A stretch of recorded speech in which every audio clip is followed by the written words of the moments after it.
Hello, ദീപാവലിയൊക്കെയല്ലേ വരുന്നത്. അപ്പോൾ കുറച്ച് കാജു കട്ട്ലി വീട്ടിലുണ്ടാക്കാം. ഞാൻ ആദ്യമായിട്ട് തന്നെയാണ് ഉണ്ടാക്കുന്നത്. അതിൻ്റെ കുറച്ച് പോരായ്മകളൊക്കെ അവസാനം ആ സിൽവർ ലീഫ് വെക്കുന്നത് കാണുമ്പോൾ തന്നെ നിങ്ങൾക്ക് പിടികിട്ടും. എന്ത് തന്നെയായാലും നമുക്ക് കാര്യത്തിലേക്ക് കടക്കാം.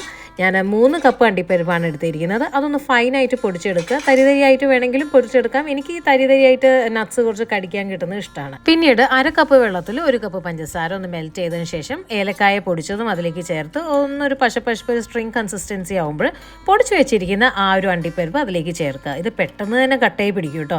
അപ്പോൾ കുറച്ച് നെയ്യും കൂടി ഇട്ടതിന് ശേഷം അതൊന്ന് സൈഡിലേക്ക് മാറ്റി വയ്ക്കുക. അതാ കുറച്ച് നേരം കഴിഞ്ഞപ്പോൾ ഒരു അരമണിക്കൂർ കഴിഞ്ഞപ്പോഴേക്കും ഇതിങ്ങനെ കട്ടയായിട്ടുണ്ട്. അതൊന്ന് കുറച്ച് നെയ്യൊക്കെ ഇട്ട് ഒന്ന് പരത്തി പിന്നെ സിൽവർ ലീഫ് എങ്ങനെയാണെന്ന് വെച്ചാൽ ഇടുക. സിൽവർ ലീഫും കൊണ്ട് ഞാൻ കളിക്കുന്നത് കണ്ടില്ലേ. എന്ത് കഴിഞ്ഞാൽ ടേസ്റ്റ് അടിപൊളിയായിരുന്നു കേട്ടോ. ഇത്ര പെട്ടെന്ന് ഇത് ഉണ്ടാക്കാൻ കഴിയുന്നത് ഞാൻ അറിഞ്ഞില്ലായിരുന്നു. നിങ്ങളൊന്ന് ഉണ്ടാക്കി നോക്കൂ. ഈ മിൽക്ക് പേടയും മറ്റു സ്വീറ്റ്സൊക്കെ ടേസ്റ്റി ആണെങ്കിലും കൂടെ അതൊന്ന് കുറുകി സെറ്റ് ആവാൻ കുറച്ച് സമയമെടുക്കും. പക്ഷേ ഇത് പെട്ടെന്ന് തന്നെ ഒന്ന് കുറുകി കിട്ടി ഹാർഡനാവും. പിന്നീട് ഇഷ്ടമുള്ള ഷേപ്പിൽ മുറിക്കുക, ദിവാലിക്ക് ഉണ്ടാക്കുക, ഫാമിലി ആയിട്ട് എൻജോയ് ചെയ്യുക.